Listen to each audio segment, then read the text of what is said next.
Hello bro! మీరు first time ఆవకాయ పెడుతున్నారా? అయితే ఈ వీడియో మీకోసమండి. వీడియోని స్కిప్ చేయకుండా చివరి దాకా చూడండి. మీకు అన్ని టిప్స్ అండ్ ట్రిక్స్ మెళకువలతోటి ఎలా చేయాలో చక్కగా చెప్తానండి. ఆవకాయకి అవసరమైనది, ముఖ్యమైనది నీట్‌నెస్ అండి. అందుకనే మార్కెట్‌కి వెళ్ళేటప్పుడు మీరు 2 litres of water and 2 cleaning clothes, 2 bags, ఒక గిన్నె తీసుకువెళ్ళండి. కాయలు కొన్న తర్వాత మనం కాయల్ని బాగా కడిగి, తుడిచి, ఆ తర్వాత కాయల్ని కొట్టించుకోవాలి ముక్కలుగా. ముక్కలు కొట్టేవాళ్ళు ఇవి కడగరండి. అందుకని చెప్తున్నాను. ముక్కలు కొట్టాక వెయిట్ చూసుకుంటే 1 కేజీ ఉండాలి. మార్కెట్‌లో కడగడం కష్టం అనుకుంటే మీరు కాయల్ని కొనుక్కొని ఇంటికి తీసుకొచ్చి బాగా శుభ్రంగా కడుక్కొని మళ్ళీ మార్కెట్‌కి తీసుకెళ్ళి ముక్కలు కొట్టించండి. ఇంట్లో ముక్కలు కొట్టడం కష్టమండి. ఎందుకంటే అవి చితికిపోతాయి. మన ఇంట్లో అంత పదునైన కత్తి ఉండదు. ఒకవేళ మీ ఇంట్లో పదునైన కత్తి ఉండి ఉంటే కనుక ఇంట్లో కొట్టుకోండి ముక్కలు. ముక్కలు కొట్టేటప్పుడు జాగ్రత్త బ్రో! మామిడికాయల్ని కొనేటప్పుడు మీరు చూడాల్సింది కాయ పచ్చిగా ఉందా లేదా? అంటే గట్టిగా ఉందా లేదా అని. అండ్ అవి పచ్చడి కాయలా కాదా? కాయలు తీసుకునే అతని దగ్గర మీరు టేస్ట్ చూడటానికి ఒక ముక్క తీసుకోండి బ్రో. అది పుల్లగా ఉండాలి అండ్ పీచుగా ఉంటే కూడా చాలా మంచిది. పచ్చడి మంచి టేస్ట్ వస్తుంది. మీరు మార్కెట్‌కి వెళ్ళేటప్పుడు శుభ్రంగా స్నానం చేసి, చేతులకు తడి లేకుండా చూసుకొని, అన్నీ రెడీ చేసుకోవాలి బ్రో. ఇంగ్రీడియెంట్స్ అన్నీ రెడీ చేసుకున్న తర్వాత మార్కెట్‌కి వెళ్ళండి. మార్కెట్ నుంచి తిరిగి వచ్చాక కాళ్ళు చేతులు కడుక్కొని, చేతులకు తడి లేకుండా చూసుకొని, కావాలంటే మళ్ళీ ముక్కల్ని పొడిగుడ్డతోటి తుడుచుకొని, పక్కన పెట్టుకొని, మిగతా అన్ని ఇంగ్రీడియెంట్స్ అన్నీ కూడా రెడీ చేసుకున్నవన్నీ కూడా ఈ పచ్చడిలో కలపాలి. ఒకవేళ మీరు ఆవాలు తీసుకుంటే గనక, ఆవాల్ని 120 గ్రామ్స్ తీసుకోండి. అది మిక్సీ వేసిన తర్వాత ఆవపిండి 150 గ్రామ్స్ అవుతుంది. అలాగే మెంతిపిండి గూడా మెంతిపిండి డైరెక్ట్‌గా తీసుకోండి. ఫ్రై చేయక్కర్లేదు మెంతులు. అండ్ ఒకవేళ మెంతులు 50 గ్రామ్స్ అనుకోండి. మెంతిపిండి 50 గ్రామ్స్ తీసుకోవాలి అంటే గనక 30 గ్రామ్స్ తీసుకోండి. మిక్సీ చేసినప్పుడు తర్వాత అది 50 గ్రామ్స్ అవుతుంది. అలాగా లేదు డైరెక్ట్‌గా మెంతిపిండి తీసుకుంటారు అంటే గనక, ఆవపిండి తీసుకుంటారు అంటే గనక 150 గ్రామ్స్, 50 గ్రామ్స్ తీసుకోండి బ్రో. ఈ మిశ్రమాలన్నీ కలిపే ముందు ముక్కలకి ఆయిల్ పట్టిస్తారు. ఎందుకంటే అవి ముక్కలు ఎక్కువ కాలము మెత్తబడిపోకుండా ఉంటుందన్నమాట అందుకని.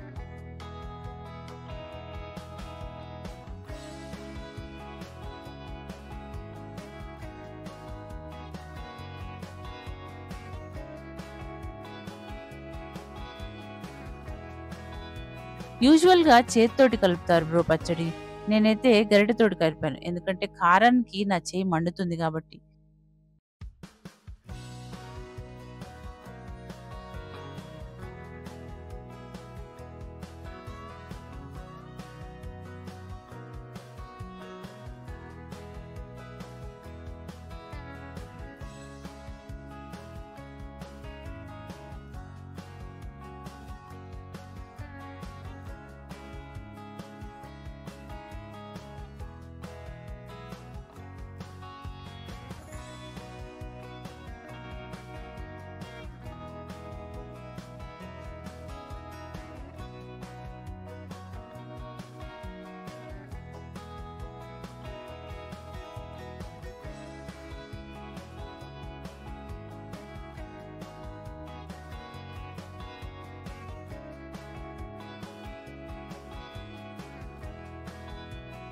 ఇదంతా కలిపేసిన తర్వాత ఇలాగ బేసిన్‌లో పెట్టేసి మూత పెట్టేయండి ఒక గంట పాటు. ఆ తర్వాత లోతు గిన్నెలోకి మార్చండి. లేదా ఆయిల్ బయటికి ఊజ్ ఔట్ అవుతుంది బ్రో ఓవర్‌నైట్. ఎందుకంటే ముక్కలు ఆయిల్‌ని పీల్చుకుంటుంది కాబట్టి.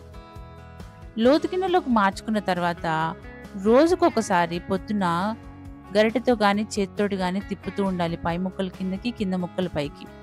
ముఖ్యంగా గుర్తుపెట్టుకోవాల్సిందేంటంటే రోజు ఆవకాయని కదిపేటప్పుడు, కలిపేటప్పుడు మీరు శుభ్రంగా స్నానం చేసి, చేతులు కడుక్కొని, చేతులకు తడి లేకుండా చూసుకొని, లేదా గరిటెకి తడి లేకుండా చూసుకొని కలుపుకోండి.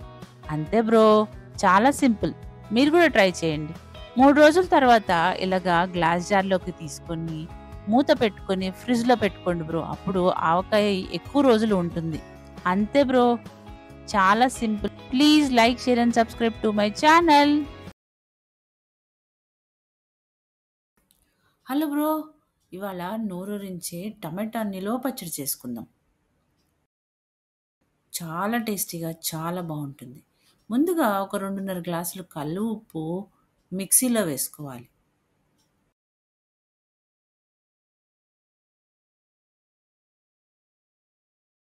ఒక అర కేజీ చింతపండు 2, 3 గంటల పాటు నానబెట్టుకొని దాన్ని కూడా మిక్సీ వేసుకోవాలి.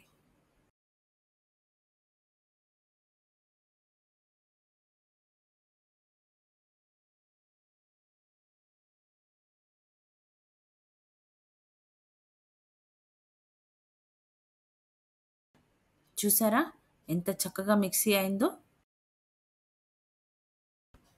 దాని తర్వాత 4, 5 వెల్లుల్లి రెబ్బలు తీసి దాన్ని కూడా మిక్సీ వేసుకొని, దీనిలో ఒక 2 స్పూన్ల మెంతి పొడి, మిక్సీ వేసిన వెల్లుల్లి, 2:30 గ్లాసుల కారము, ఇవన్నీ వేసి బాగా కలుపుకోవాలి. ఇవన్నీ కలుపుతూ ఉంటే అరోమా వస్తది బ్రో. సూపర్ ఉంటది.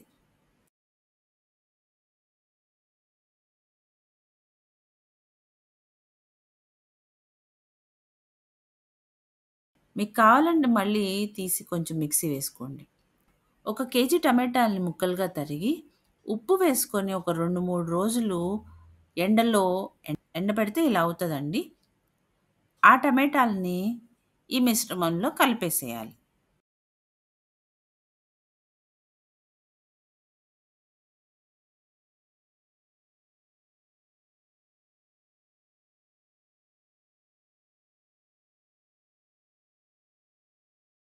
ఇలా చక్కగా కలిపేసుకున్న తర్వాత తాలింపుకి 5, 6 గుంటగరిటెల నూనె వేసుకొని,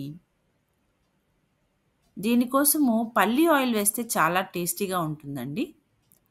తర్వాత దానిలో 4, 5 ఎండుమిర్చి, పొట్టు మినపప్పు, పచ్చిపప్పు, ఆవాలు, జీలకర్ర ఒక 2, 2 స్పూన్లు వేసేసుకొని బాగా ఫ్రై చేసుకోవాలి.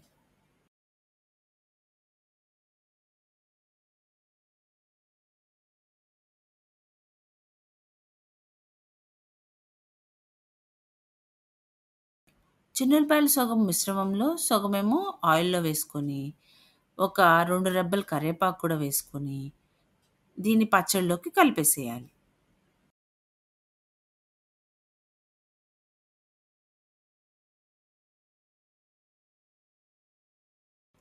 అంతే బ్రో. చాలా simple.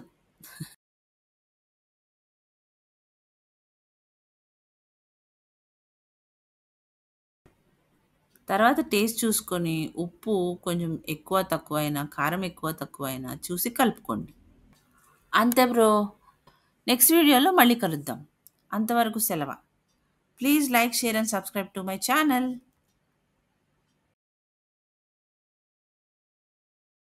Hello bro! Spicy lovers కోసం మహారాష్ట్రియన్ డిష్ తేచా చేసుకుందామండి. ఇది పచ్చిమిర్చి పచ్చడనమాట. ఈ తేచా సూపర్ స్పైసీ ఉంటుంది. ఇది ఎలా చేయాలో చూద్దాం. Let's start. ముందుగా కడాయిలో ఒక 3-5 స్పూన్స్ ఆఫ్ ఆయిల్ వేసుకొని, అది వేడయిన తర్వాత జీలకర్ర, ధనియాలు వేసుకోవాలి. అది కొంచెం ఫ్రై అయిన తర్వాత మంచి అరోమా వస్తుంది. లేదా గోల్డెన్ బ్రౌన్ కలర్‌లో వస్తుంది. అప్పుడు మనము స్లిట్ చేసుకున్న పచ్చిమిర్చిని దీనిలో వేసుకోవాలి. అది ఒక 5 మినిట్స్ ఫ్రై అయిపోయిన తర్వాత వెల్లుల్లి రెబ్బలు వేసుకోవాలి. పచ్చిమిర్చి ఫ్రై చేసేటప్పుడు జాగ్రత్త బ్రో. అది పేలుతా ఉంటాయన్నమాట. కావాలంటే మూత పెట్టుకొని కూడా ఫ్రై చేసుకోవచ్చు.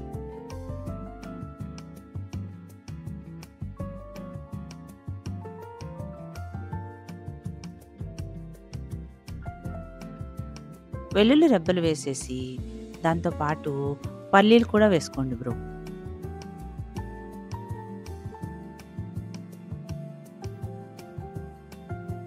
తర్వాత స్టవ్ ఆపేసి చింతపండు వేయండి కడాయిలో.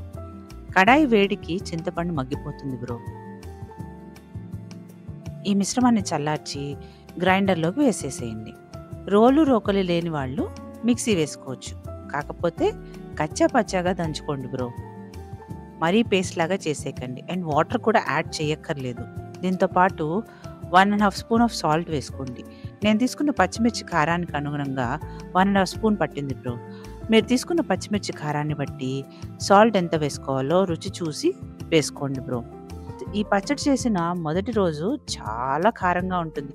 ఆ తర్వాత కారం తగ్గిపోతుంది రెండో రోజుకి. ఇది ఫ్రిడ్జ్‌లో పెడితే గనుక ఒక 3 రోజుల వరకు ఉంటుంది బ్రో.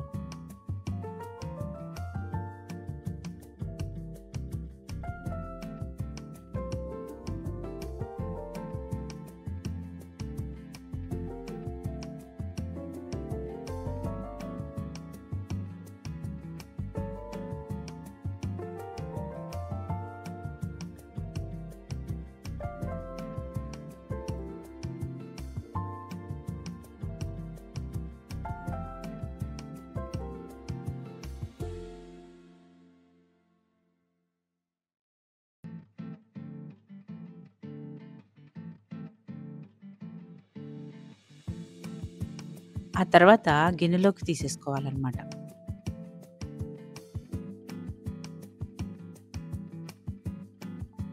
మనకి తాలింపుకి పచ్చిశనగపప్పు, ఆవాలు, కరివేపాకు వేసుకొని ఈ పచ్చడిలో కలిపేయటమే.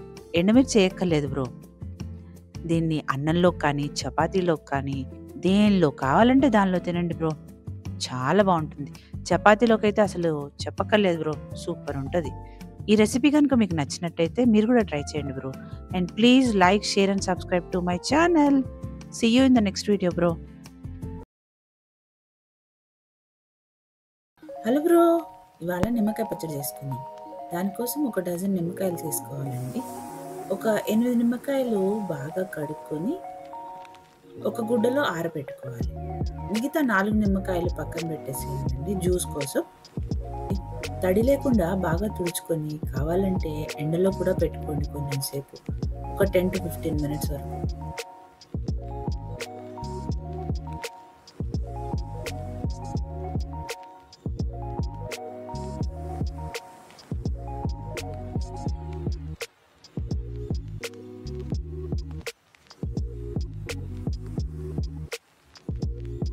ఆ తర్వాత ఇలాగా ఒక కాయని 8 ముక్కలుగా కట్ చేసుకోవాలి.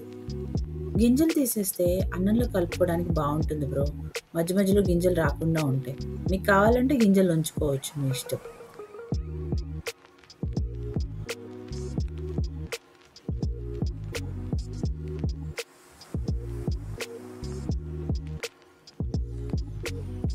ఆ తర్వాత 4 కాయలు మధ్యలో కోసేసి నిమ్మకాయల్లో రసం పిండేసేయాలి.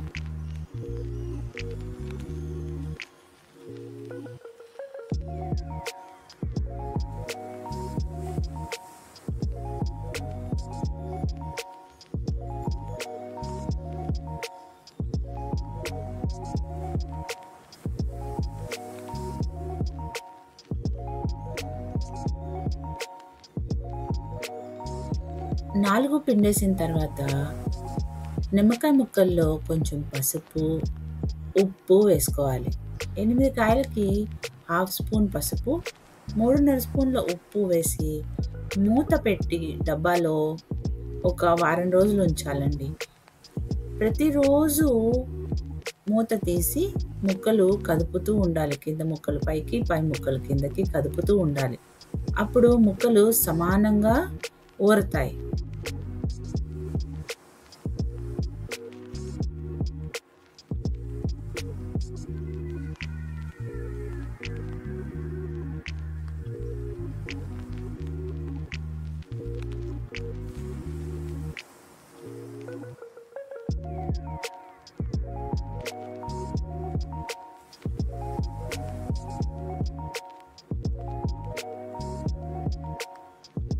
వారం రోజుల తర్వాత చూస్తే ఇలా ముక్కలు మగ్గి ఉంటాయండి. దాన్ని బాగా కడిగి తుడిచిన బౌల్లోకి మార్చుకొని కారం కలుపుకోవాలి. ఆ తర్వాత తాలింపు వేసుకోవాలి.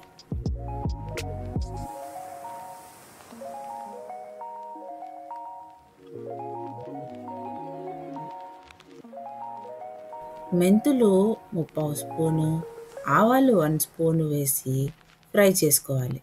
ఫ్రై చేసుకున్న తర్వాత గ్రైండ్ చేసేసుకోవాలి.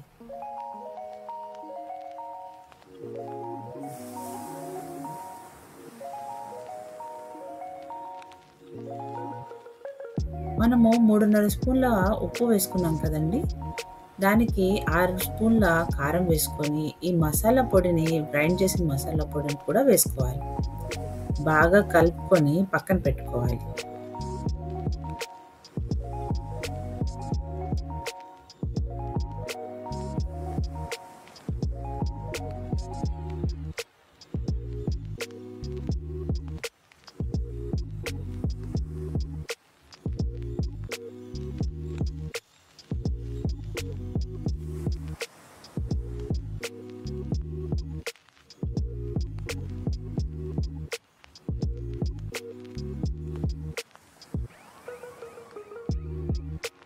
నేను చిన్న టీ గ్లాస్ తోటి 1.5 గ్లాస్ తీసుకున్నానండి ఆయిల్‌ని. ఆయిల్ అంటే పల్లి నూనె తీసుకున్నాను. మీకు కావాలంటే మీకు అందుబాటులోనే నూనె తీసుకోవచ్చు. కొన్ని వెల్లుల్లి కూడా వేశాను. చిన్న గిన్నెలో వేయటం వల్ల పొంగిపోయింది. ఆ తర్వాత పెద్ద గిన్నెలోకి మార్చానండి తాలింపుని. దానిలోనే 1/2 స్పూన్ ఆవాలు, ఇంగువ కొంచెం, ఒక పించ్ అండి వేసేసి చల్లార్చిన తర్వాత దీన్ని పచ్చడిలోకి కలపాలి.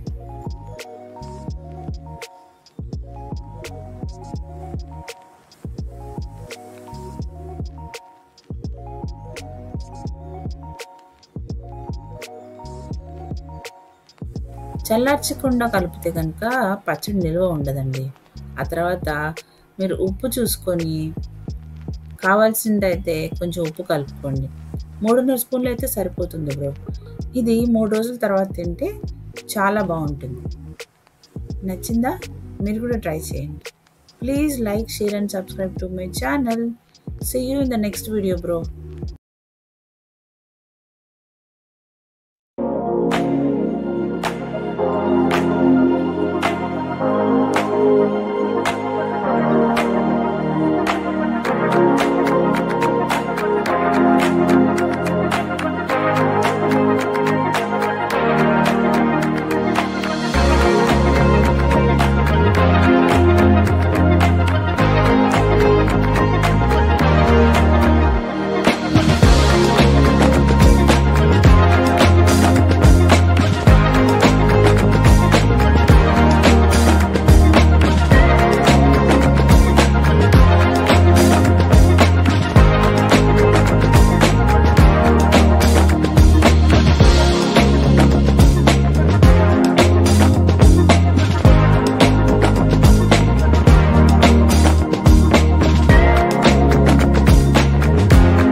Hello bro! ఇవాళ మనం వంకాయ పచ్చడి ఎలా చేయాలో చూద్దాం. రెగ్యులర్‌గా చేసుకునే కొబ్బరి పచ్చడి, పల్లి పచ్చడి లాగా కాకుండా ఇలా వంకాయ పచ్చడి దోసల్లో కానీ, ఇడ్లీల్లో కానీ తినండి బ్రో. చాలా టేస్టీగా ఉంటుంది అండ్ డిఫరెంట్‌గా కూడా ఉంటుందనమాట. ముందుగా ఒక బౌల్‌లో వాటర్ తీసుకొని దానిలో 1 స్పూన్ ఆఫ్ సాల్ట్ వేసుకోవాలనమాట. దీనివల్ల వంకాయలు నల్లబడకుండా ఉంటాయి.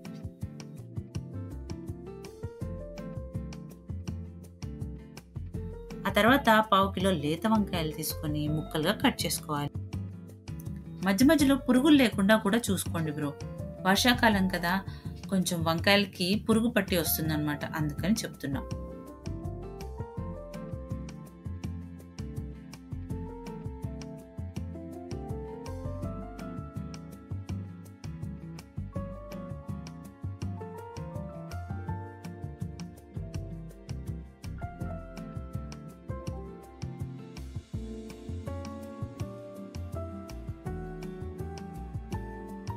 మూడు టమాటాలు, 15-20 దాకా పచ్చిమిర్చి తీసుకోండి. మీకు స్పైస్ ఎక్కువ కావాలి అంటే గనక 25 దాకా కూడా తీసుకోండి బ్రో. తీసుకున్న పచ్చిమిర్చి కారాన్ని అనుగుణంగా తీసుకోండి.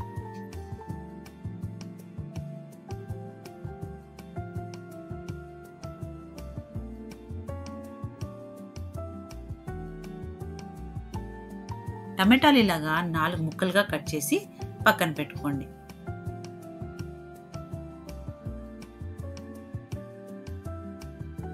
పచ్చిమిర్చిని కూడా ఇలాగా మధ్యలో కట్ చేసి పక్కన పెట్టుకోండి.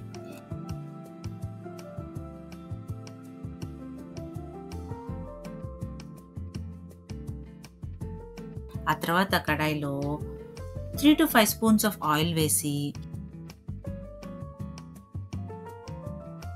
అది వేడయ్యాక 1 స్పూన్ ఆఫ్ జీలకర్ర కూడా వేసుకొని ఫ్రై అయిన తర్వాత వెల్లుల్లి రెబ్బలు వేసుకోవాలి. అది కూడా ఫ్రై అయిన తర్వాత పచ్చిమిర్చి దీనిలో కలిపేయాలి.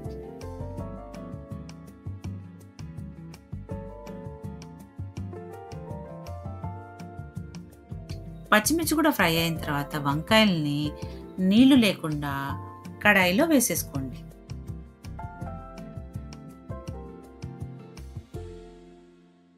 అది కూడా ఫ్రై అయిన తర్వాత టమాటాలు వేసుకోండి. మూత పెడితే కొంచెం తొందరగా మగ్గుతుంది బ్రో. ఉప్పు వేయండి ఒక చిటికెడు, అప్పుడు కూడా తొందరగా మగ్గుతుంది. కానీ నేను ఉప్పు వేయలేదు బ్రో.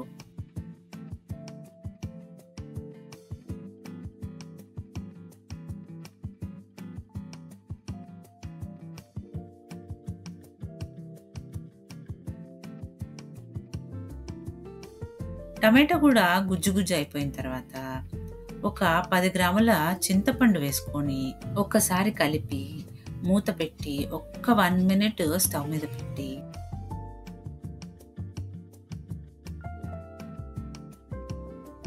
స్టవ్ ఆపేసి మూత తీసేసి మిశ్రమాన్ని అంతా చల్లార్చుకోండి.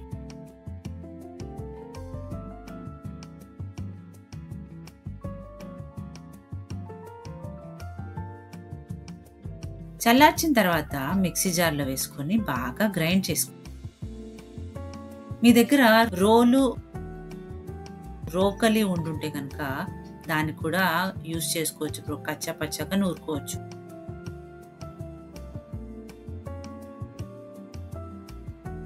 తర్వాత 1 స్పూన్ ఆఫ్ సాల్ట్ వేసుకోండి. లాస్ట్కి సాల్ట్ సరి చూసుకొని మీకు కావాలంటే కొంచెం యాడ్ చేసుకోవచ్చు. అదే కడాయిలో 2 to 3 స్పూన్స్ ఆఫ్ ఆయిల్ వేసుకొని ఆయిల్ కొంచెం వేడయ్యాక తాలింపు దినుసులు వేసుకోవాలి. పచ్చిపప్పు, మినపప్పు, ఆవాలు, జీలకర్ర. మినపప్పు వద్దనుకున్న వారు అది అవాయిడ్ చేసేది. తర్వాత వెల్లుల్లి రెబ్బలు, ఎండుమిర్చి, కరివేపాకు వేసి బాగా ఫ్రై చేయండి.